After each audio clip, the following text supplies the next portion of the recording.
Imagine if I did. And on this episode of Goalposts with Jumpers, Alex tries to find S4C on his skybox.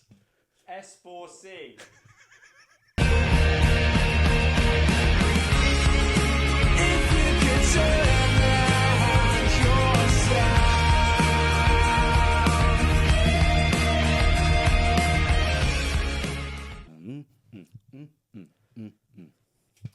Hello and welcome to Goalposts for Jumpers. I am Goalposts TV's favourite host, Gareth Baker. I'm joined here, what?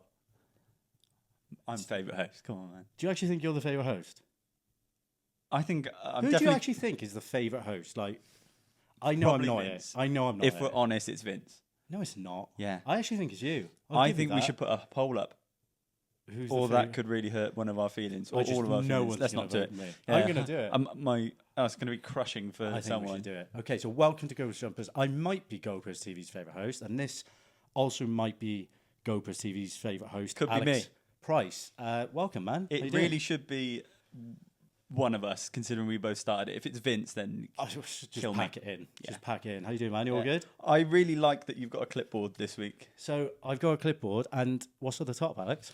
It says Goalpost TV. It's our logo. I'm really organised this week, and I'm not an organised person. This is the first time I felt professional since the Bootlegger show. Yeah, And even I how did mean, that go? that was a stretch that to be was the calling it least professional. professional podcast of all time. I mean, professional in the sense that we got paid. I always remember, and not a lot of people know this, and I know Tom Skinner won't mind us saying it, but Tom Skinner from The Apprentice, he was massive now.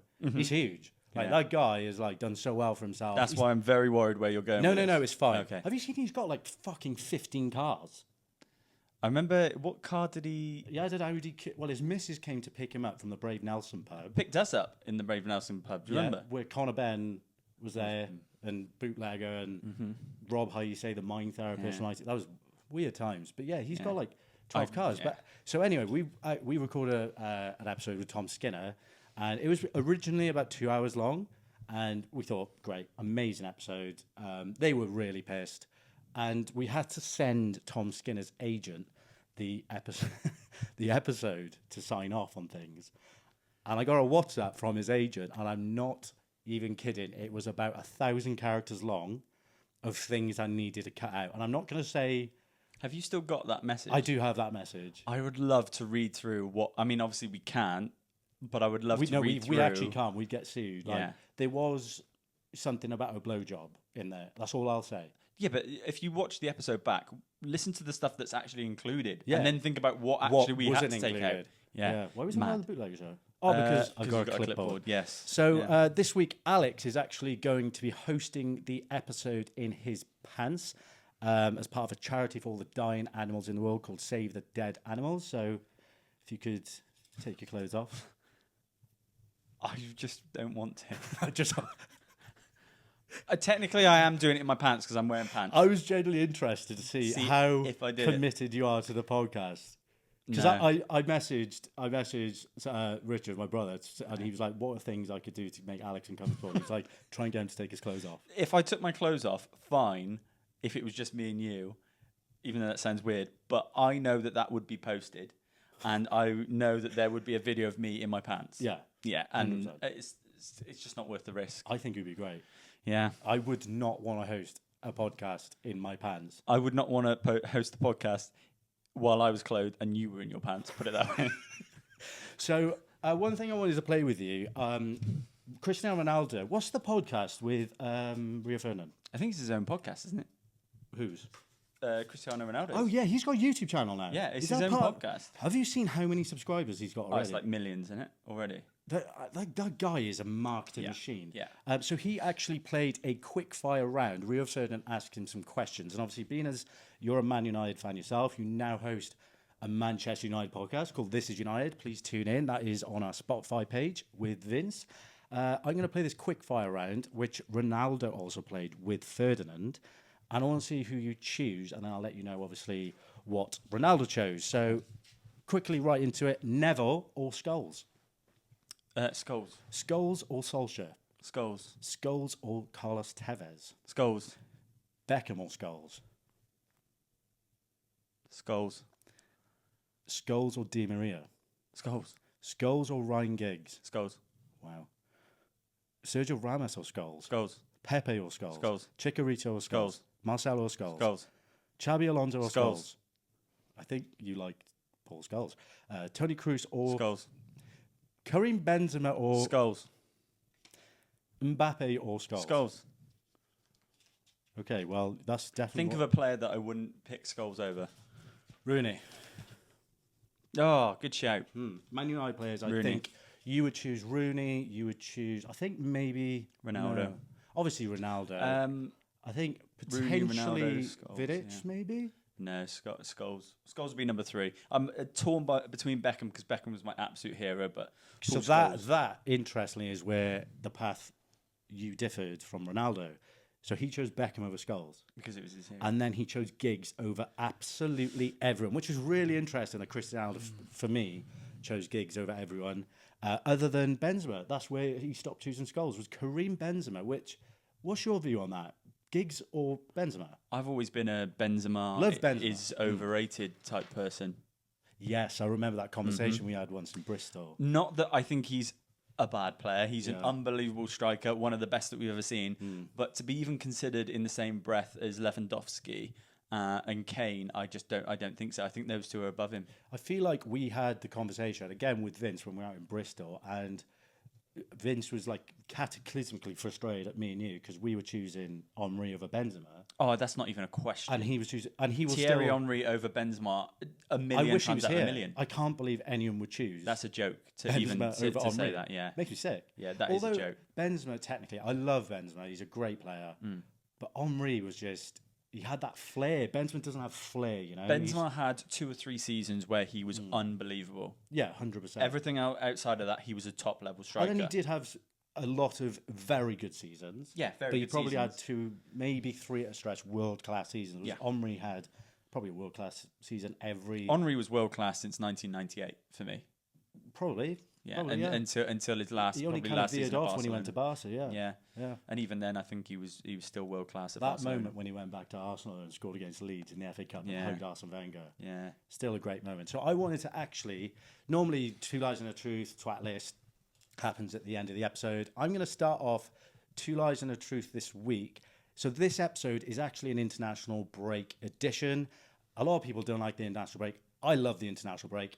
I support Wales and Cardiff, but I always say I support Wales more than Cardiff. Always will. Always have. But yeah, this international break, England pissed in Ireland's pot of gold. Bellamy takes charge of his first Wales game. Ronaldo does the possible in front of cameras, and an unlikely but revolutionary victory.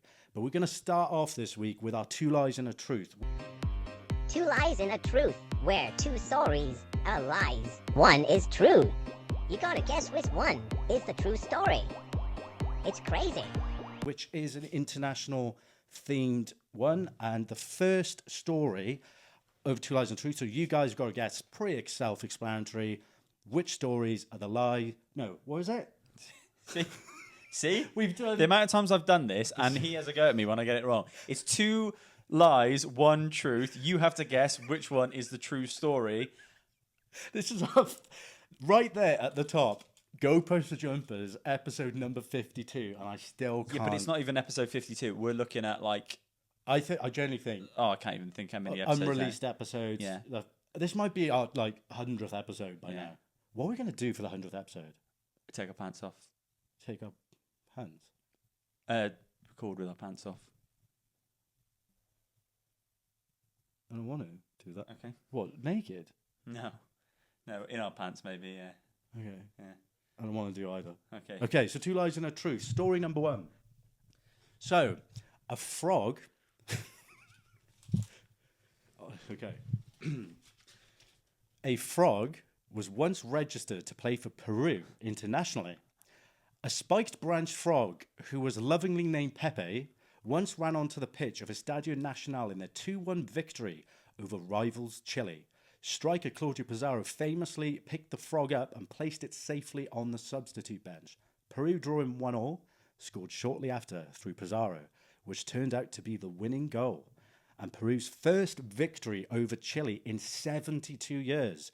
The frog was cutely named Pepe by Pizarro in a post-match press conference. Well, that was hard to say. and ceremonially given a squad number shortly afterwards. I really need to drink water after that. What are you thinking? Well, the problem I've got is that when it's an animal, usually I've come up with the stories, and when I come up with the stories, I usually put an animal in there as a But I know you, as a red herring. so I know you. Though. Yeah. So you think I'm gonna? Do you think when I make these, I just copy and paste? No, you think this is a game. how am I gonna What trick is Alex? Alex going to think? What? Not so much. I don't really care about the audience. I don't care about you guys. I do this to wind Alex. This is my sole purpose of doing this podcast is to just wind him up. I think that's a lie. Okay, fine. So story number 2 is after Italy won the World Cup in 1936, the Jules Rimet Trophy spent the Second World War hidden in a shoebox under the bed of Mussolini, who was the Italian vice president of UEFA at the time and president of the Italian Football Federation. He removed it from a bank in Rome for fear of it falling into the hands of the Nazis. Okay. So Mussolini, famous dictator, and obviously had other jobs. Great guy, yeah. Very busy man. And then he was kind of hung up and spat on a little bit, Yeah. which was good. That should have, he doesn't... Well, What, you didn't want that to happen to Mussolini? I just don't think anyone deserves to be spat at. Well, when even they're if president. they support Protected the Nazis? trophy. If he did protect the trophy. Okay, so on one scale, Mm-hmm. was responsible for the death of many, many millions of people and Correct. friends with Hitler. But The other scale hid the World Cup to save it. you see how where it you're can, getting at. yeah. You can see that, it's like that balances. it balances The it out just scale, about, yeah. they're balanced. Yeah. So third and final story. Remember, one of these is true. Is that right? Mm-hmm. Yeah. I hope so.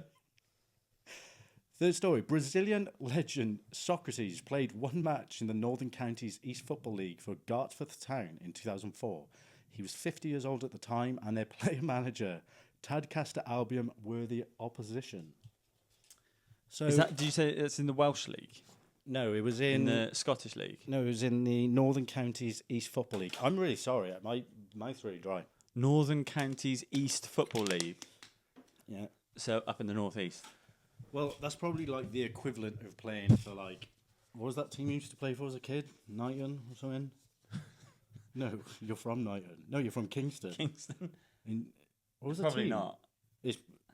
I'm nearly give it away. So the answer to that, Do I guess? yeah. Yeah. You want to guess? I think it's story number 2. I think it's Mussolini hid the trophy. You think Mussolini hid the trophy? Yeah, I think it's number 2. Do you think he was strung up and spat on, his dead corpse spat on because of hiding the trophy, or No, I for think responsible for I killing think loads of Jews? yeah, that's the one. Yeah, The Jews. yeah.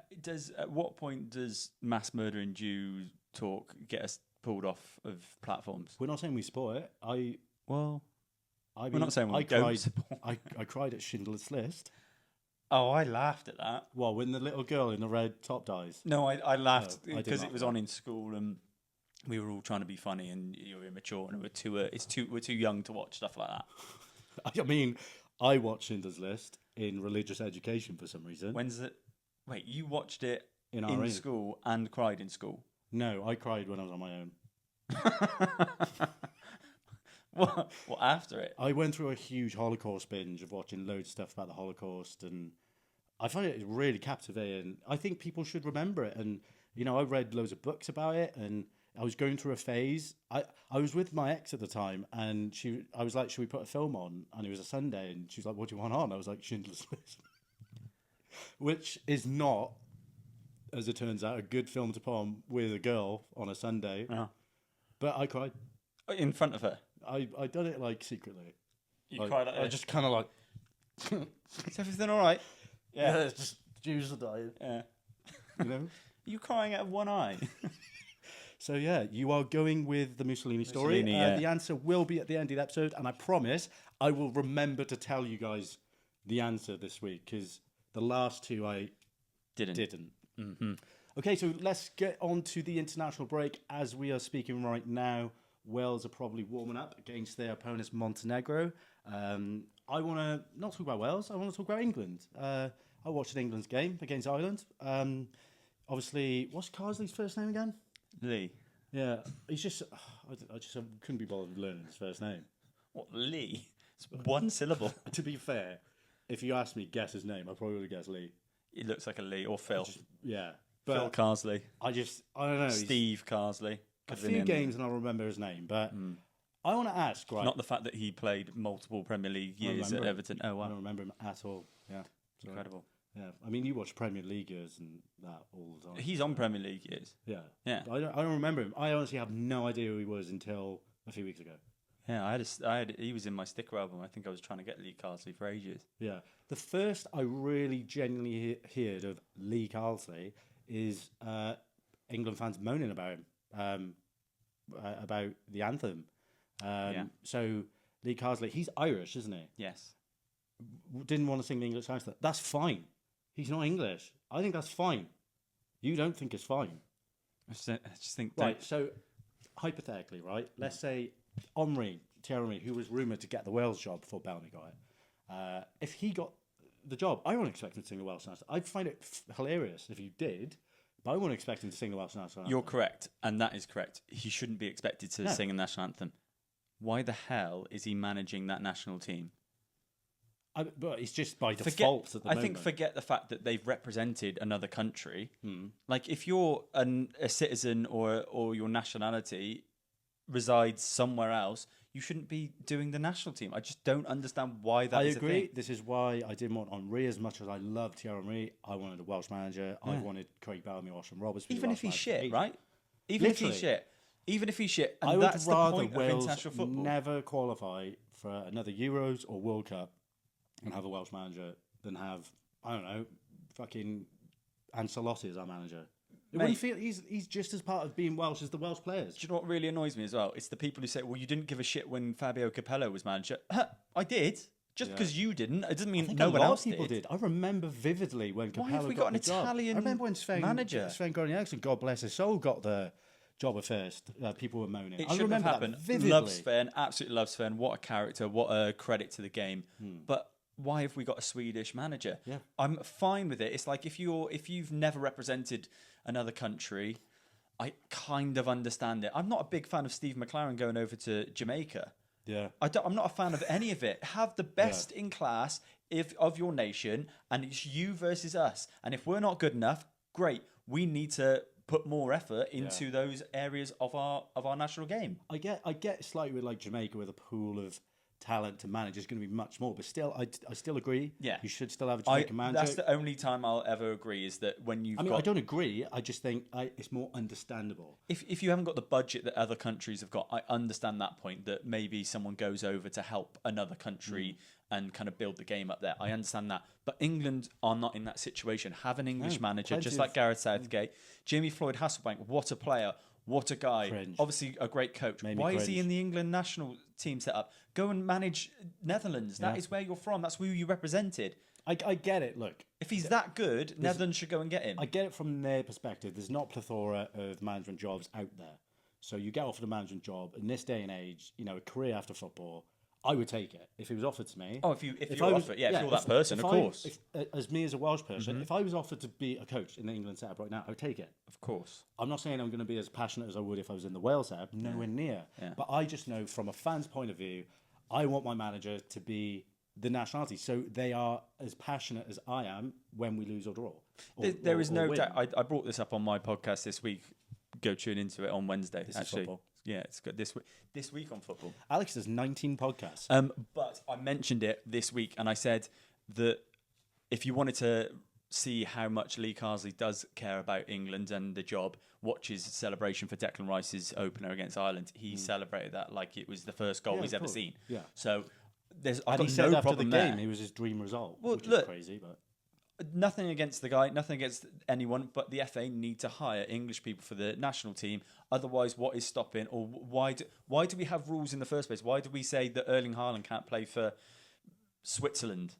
Why do we say that Mikel Arteta can't go? I support Wales, and we've got a few players who are questionably not Welsh. But if they've got. If they're eligible, they're eligible. I just think, what's the point in doing national football? Are passionate about playing for my country. That I get. And to be fair, like we've got players like Kiefer Moore, Ethan Ampadu, and they belt out that national anthem, and it's great. And I do believe they do genuinely have a Welsh identity.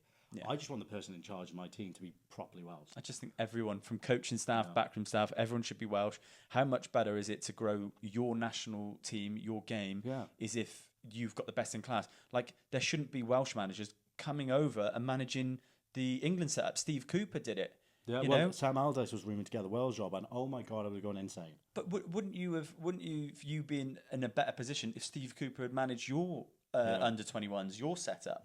Wouldn't Wales be in a better position? Yeah.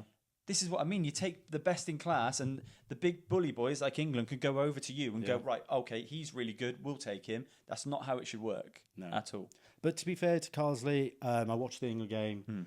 I really felt like it's early days, the handbrakes kind of came off the England team. They looked a bit more fluid.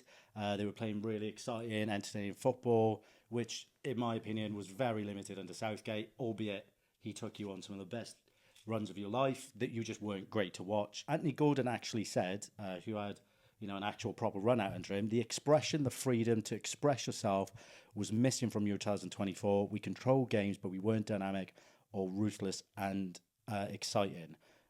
Gordon was willing to run in behind that game. England have been doing that in a while.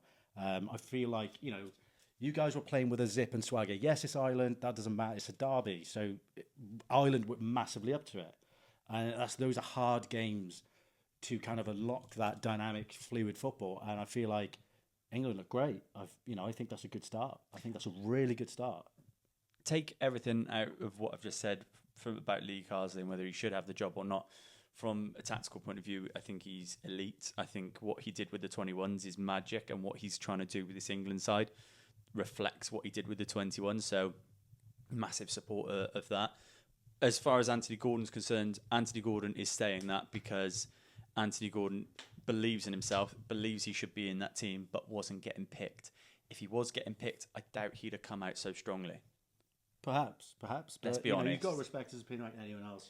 I love Anthony Gordon. I would have been. I was the first person saying Anthony Gordon should be playing, but realistically, he's come out saying stuff like that because he's finally getting picked, and he wasn't under Southgate. He wasn't playing any minutes. A great stat. This really goes to show the difference in playing style. Was under Gareth Southgate, percentages of long passes by Jordan Pickford was 49% at the Euros, and there's only 19% in this game. So that's showing a willingness to kind of play from the goalkeeper, from the back. And it was working. It was sometimes that type of game frustrates me, but it was effective. It was tiring the Irish team down. They were running they were running after shadows. And I feel like that's a really good indication of, someone who's wanting to play a totally different style of football. So my question to you is, I know I've asked you before, where do you stand with the manager? Are you up for Carsley ball, or do you want someone else? Yeah. I'm up for Carsley ball. Yeah, because I haven't got a choice in the matter. If I had a choice, he's not permanent, is he? No, yeah.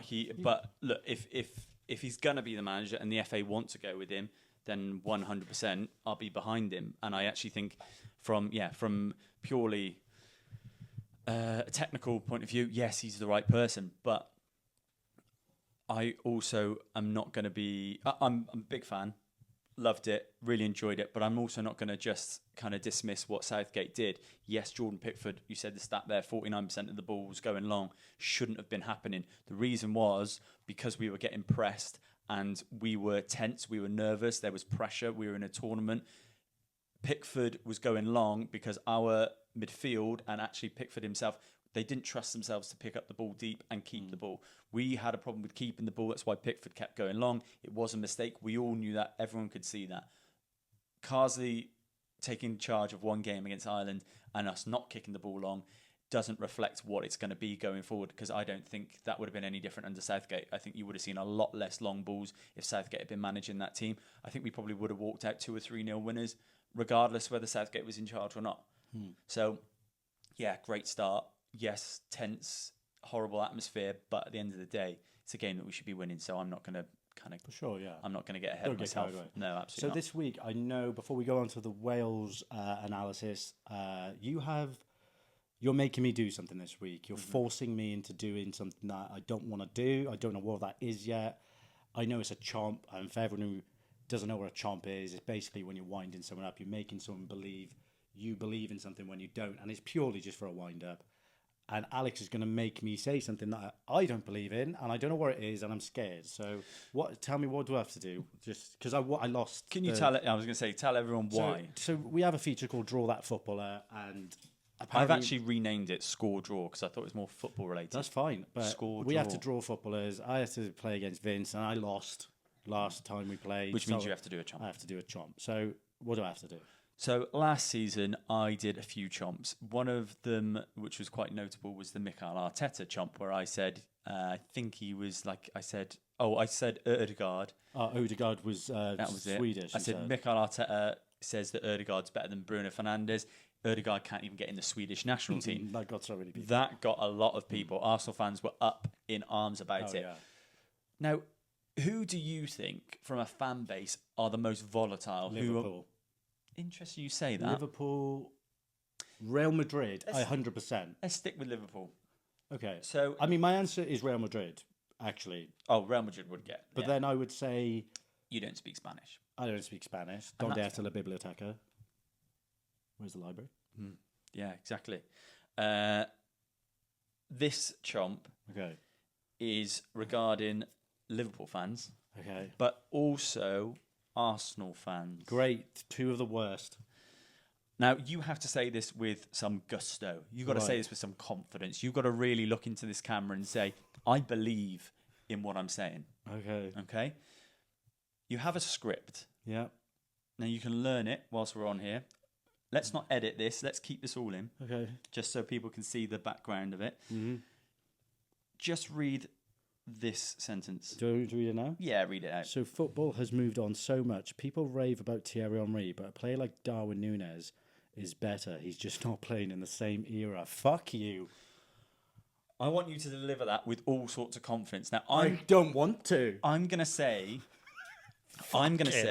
something along the lines of, yeah, but Thierry Henry was one of the greatest players ever played in the Premier League. And your response to that will be, football's moved on so much, people rave about Henry, but a player like Darwin Núñez is better. He's just not playing. Drop her on there. Drop the phone on my clipboard. So Baker knows his chomp. Yeah, I've got to basically say that Darwin Núñez is better than Henry, and that makes me want to shoot myself. So I'll talk you into face. It. And as I talk you into it, your football has moved on so much. People rave about Thierry Henry, but a player like Darwin Núñez is so much better. He's just playing in the wrong era. And if I don't feel like you've really delivered it with enough confidence, I'm going to ask you to do it again. I'll do it. Okay. I used to act. Okay, we're about to see. Okay. I'm just going to go in completely cold. Okay. As I go in, you're going to respond to it. Yeah, but Henry was one of the best players that's ever played in the Premier League. Yeah, but football's moved on so much. People rave about Thierry Henry, but for me, Darwin Núñez is a much better player than Henry. He's just playing in the wrong era, mate. 100%, way better. Okay, I like it. I want you to say it with a little bit more authenticity this time. I was really authentic. It was good. Okay. We're going to go again. Okay. Yeah, but Henry was one of the best players that's ever played in the Premier League. No chance. Look, football's moved on so much, right? People rave about Thierry Henry, okay? For me... Rightly so. Darwin Núñez, much better player than Henry. He's just playing in the wrong era. Prove me wrong. Prove me wrong. Okay, I like it. That was good, wasn't it? It's good, yeah. I hate myself. It's good. It's good. You've made me hate myself. I'm going to really enjoy editing this bit. Obviously, you're going to edit the video, but I'm going to edit that into a clip. Yeah. I want you to do it. How do you think that's going to go down for people? I hope it gets 3 likes, and we have to archive it because it's a massive failure. It might. The worry I have is we've had some videos get 30,000 likes, 700,000 views on your Saka video. If it turns out to be one of them, I don't want to be that guy who's You're going to be in for it. Yeah. So, Wales. Let's go on to Wales. Alex's favourite topic is Wales and the Welsh. He loves Wales because he lives so close to Wales, and he's basically from Wales, being that you're from Hereford. So, England, definitely England, yeah. Do you actually used to be part of Wales? So Bellamy, Craig Bellamy, took charge of Wales' first game last week. Alex, explain to everyone how excited I probably was when Bellamy was named Wales man. Oh, that's probably your absolute peak pinnacle thing ever, other than hugging Craig Bellamy himself in person. Yeah, and Bothroyd. But how gutted are you going to be if it doesn't work out for him there? Welsh fans in I general. will be so biased. I will get behind that man. We could lose 19-0 against Montenegro tonight. I'll be like, he's got a plan. He's got a plan. But you see the vision. I actually, fun fact, I once ripped my shirt in Alex's house because he said Nani was better than Bellamy. And I still stand by that. And I would rip my shirt now as a 32-year-old man. I don't want it. So Craig Bellamy took charge of his first game last week against Turkey, a very good Turkish team. They're starting to get better and better, Turkey. The performance was incredible. We played with an urgency and energy and detail that I haven't seen Wales play with, maybe not in my life, even under the days of Chris Coleman when we went to the semi-finals. The last person I can remember us playing this well under was when Gary Speed managed us. And Craig Bellamy himself has actually said in a press conference that he is taking a lot of influence in style and management from Gary Speed, obviously a big hero of his.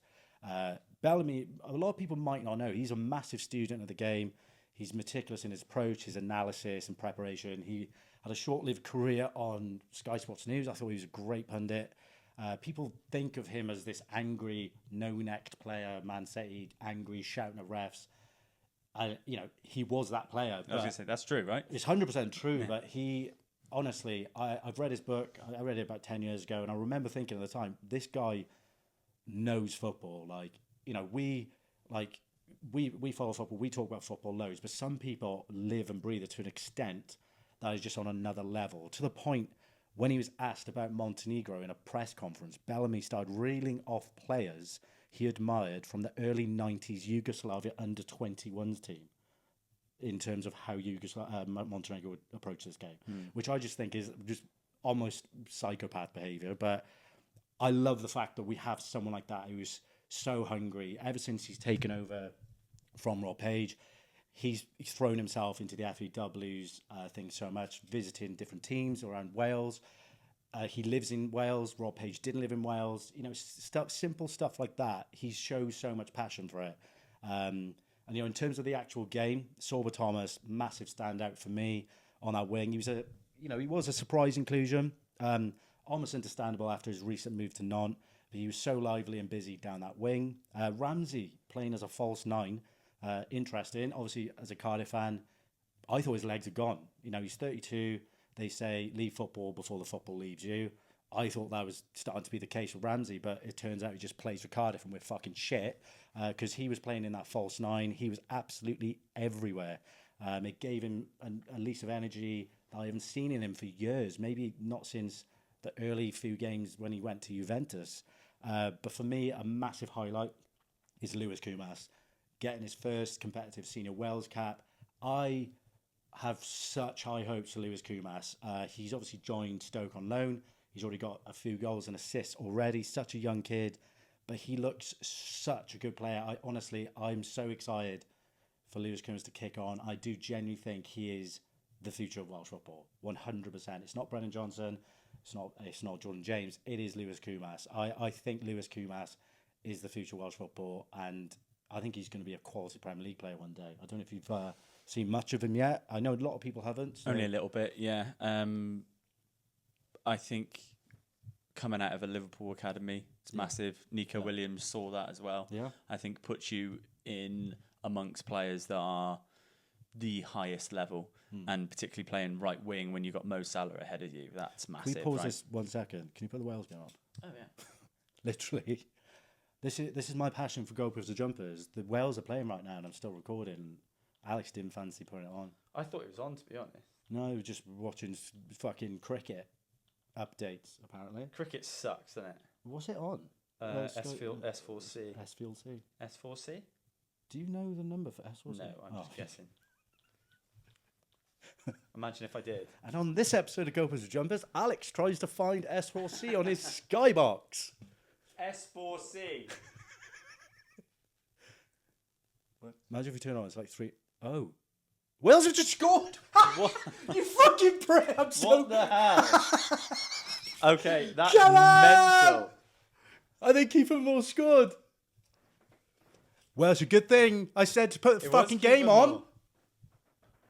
Wales have scored against Montenegro as we're recording. Well, I've got to apologise because I didn't realise the time. Honestly, I'm so happy I fucking said that. Big Kiefer Moore with his...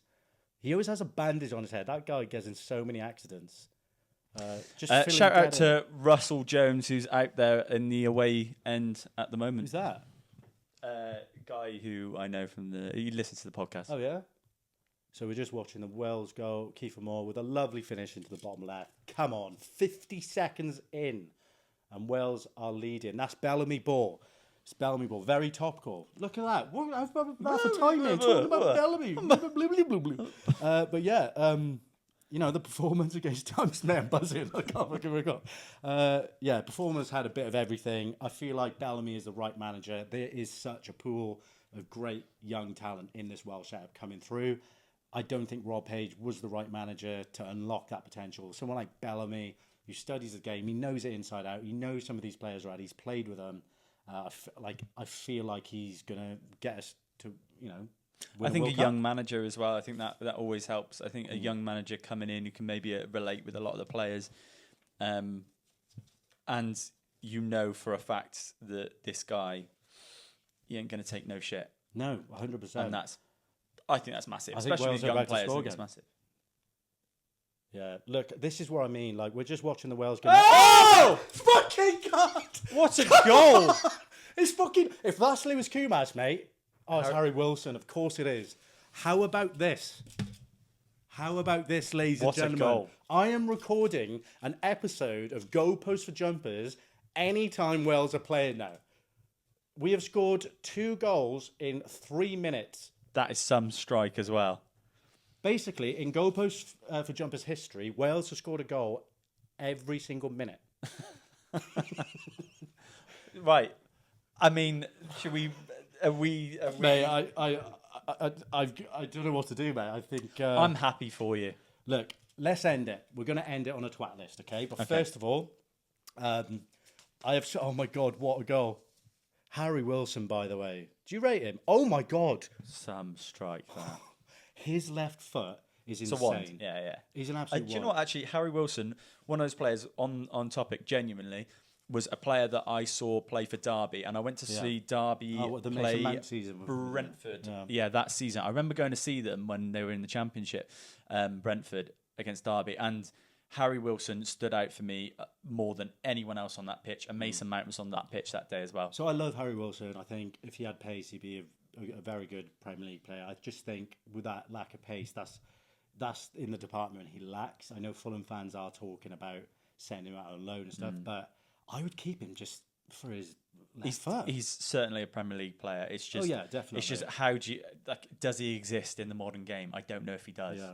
Do you know what? I'm so glad we're watching this right now because it really ties into the point I was going to say about Bellamy. Just to finish off with the Wales talk, after the game against Turkey, I found this comment really interesting by Bellamy. He said, "This is the worst we're ever going to be." Yeah, I saw that. I love that. Yeah, I really like that. You know, the confidence.